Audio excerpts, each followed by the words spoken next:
every awards ceremony this year has turned out to be political, it's fair to expect the same thing will happen here. But this is also the year the industry itself comes under close scrutiny.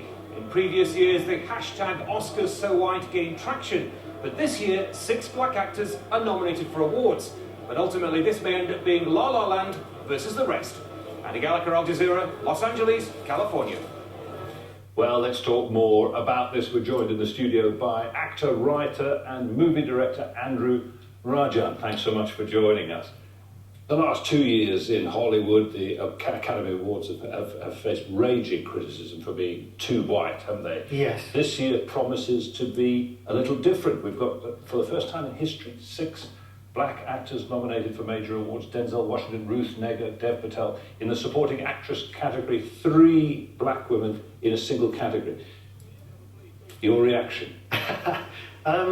Obviously, it does look encouraging. It's important that people take note, that Hollywood takes note that things need to change. But I do have a sense that there's a bit of tokenism going on. Is Hidden Figures a good enough film to be in the Oscars? It's kind of worthy, but a little unedifying.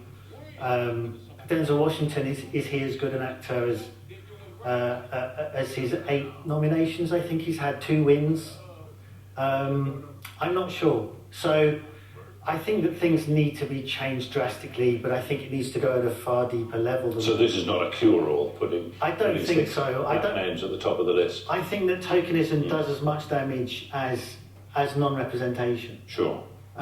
My answer would be for us as a collective to create a studio that no longer knocks on the door of Hollywood for either approval or money.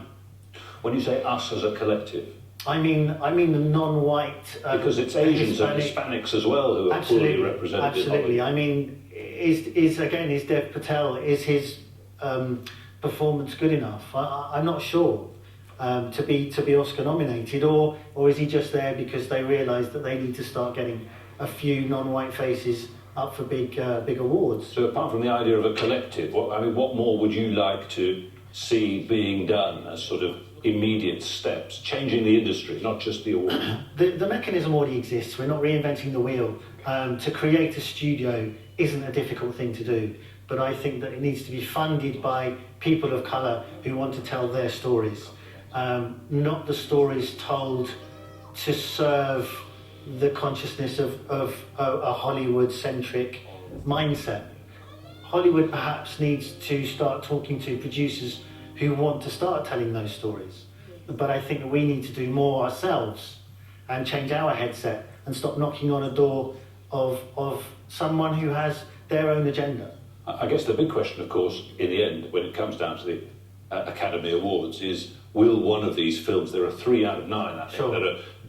that are dominated by Yes. African-American cast members or black cast members, will they beat La La Land? Can they beat La La Land? Would that convince you of a real change of mindset? Are they good enough? You see, what's interesting about La La Land, I'll answer that question, but what's interesting about La La Land is, again, it's a story that some argue is about appropriation. There's a white man here saving jazz. I mean, that kind of speaks volumes about Hollywood's mindset, and that that's all right for them to do, that that's a film that would get funded. I'm not comfortable with that as an idea. La La Land is a freight train.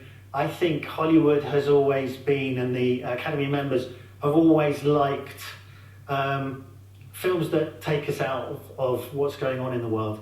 They want a good time, they want to forget their troubles.